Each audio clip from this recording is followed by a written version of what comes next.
Bonjour et bienvenue à l'édition de ce matin. Nous allons nous entretenir sur le thème Plus que vainqueur. Et le passage que nous allons examiner est tiré du livre d'Exode au chapitre 7, verset 1. Il est écrit: L'Éternel dit à Moïse: Vois, je te fais Dieu pour Pharaon, et Aaron ton frère sera ton prophète. Aucune mission n'est très grande pour le Seigneur. Le Seigneur ne peut donner à quelqu'un une charge pour laquelle il ne lui a pas donné le soutien nécessaire. Moïse a été sauvé par les eaux et a survécu à ce qui pouvait s'apparenter à un génocide de son temps, puisque tous les garçons nés d'Israël devaient mourir. Il a été sauvé grâce à la sagesse que le Seigneur avait donnée à sa maman. Il l'a mis dans un panier et il a été élevé, éduqué par Pharaon. Mais maintenant, le fait qu'il soit éduqué par Pharaon n'avait pas ôté de lui la mission ou la charge qu'il avait reçu par Dieu, le mandat qu'il avait pour le peuple de Dieu. Alors le Seigneur l'a appelé, lorsqu'il n'imaginait même plus dans sa vieillesse, à le servir et à être son instrument pour libérer son peuple. Moïse avait du mal à s'exprimer, alors il lui a dit avec Aaron: ils feront ensemble une paire et Aaron sera son prophète. Il le fait Dieu pour Pharaon. L'Éternel dit à Moïse: moi je te fais Dieu pour Pharaon. Pharaon n'était pas un ami du peuple de Dieu. Pharaon était le bourreau. Et l'Éternel s'est choisi un homme parce qu'il a dit que nous sommes ses enfants et en tant que ses élus, nous sommes des dieux pour le monde des ténèbres. Nous sommes des dieux pour nos oppresseurs. Il nous fait Dieu sur toutes les situations qui veulent nous engloutir, qui veulent nous amener à la dépression, qui veulent nous amener à la dérive. Le Seigneur nous a tout donné. Bien-aimé, toi qui m'écoutes, le Seigneur t'a tout donné. Il te donne la supériorité sur toute chose. Et c'est une affirmation afin que nous sachions chacune, que nous marchons dans la victoire et que nous sommes plus que vainqueurs. Et ceci était l'ombre des choses à venir parce que désormais nous avons l'Esprit de Dieu, le Saint-Esprit qui vient en nous, qui nous donne cette possibilité de dominer, d'avoir de la suprématie et surtout l'assurance de ce que le Seigneur est avec nous.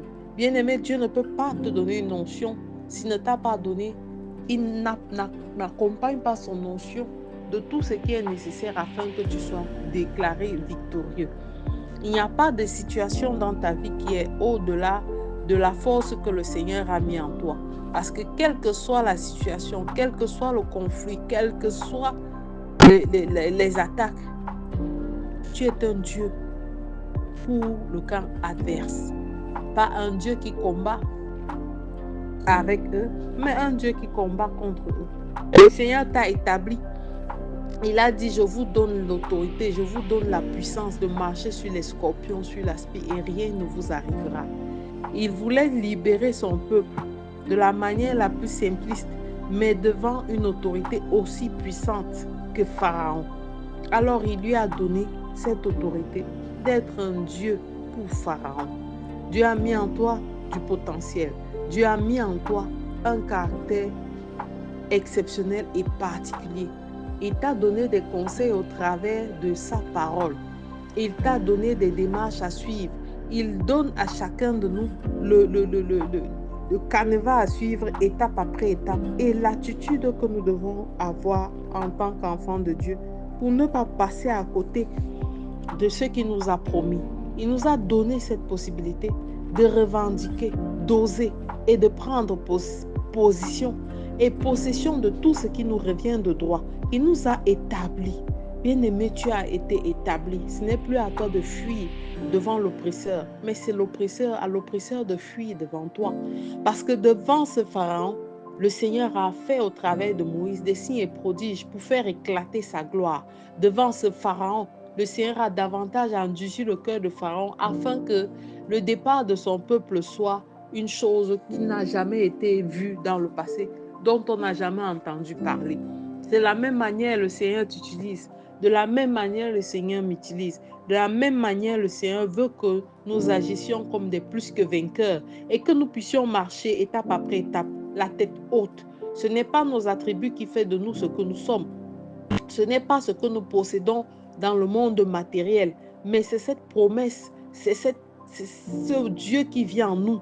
C'est cette assurance de la présence de Dieu en nous. C'est cet Esprit Saint en nous qui nous donne la supériorité, qui nous donne ce caractère de plus que vainqueur. C'est cette attitude d'enfant de Dieu qui nous donne de remporter les victoires. Parce que bien aimé, si tu commences à être défaitiste, le monde des ténèbres le verra et il va prendre le dessus sur toi matériellement. Mais si tu marches comme un plus que vainqueur, comme ce Dieu que Dieu a établi pour Pharaon, alors tu verras tous ceux-là qui s'étaient pris, qui s'étaient fait passer pour des supériorités, des autorités, commencer à se prosterner devant toi au travers des œuvres que Dieu va accomplir au travers de toi. Es-tu prêt à méditer cette parole? Es-tu prêt à faire corps avec cette parole au travers de laquelle tu recevras chaque jour instruction après instruction? Es-tu prêt à briser le caractère qui t'éloigne de Dieu? Es-tu prêt à t'aligner selon ses préceptes? Tout est à ta portée. Tu es un plus que vainqueur. En ce début de semaine, je te recommande de faire cette prière, Père éternel. Je te bénis et je te rends grâce pour l'onction que tu as déposée sur ma vie. Je veux continuer à combattre, mais avec tes armes, Seigneur. Révèle-moi étape après étape les attitudes pour pouvoir aller en altitude. Béni sois-tu. Oins-moi, Père éternel, davantage de ta faveur et de tes grâces sans pareil. Je suis, Père éternel, ton serviteur et je veux te servir chaque jour de ma vie. Au nom de Jésus-Christ, nous avons prié. Amen, amen, amen.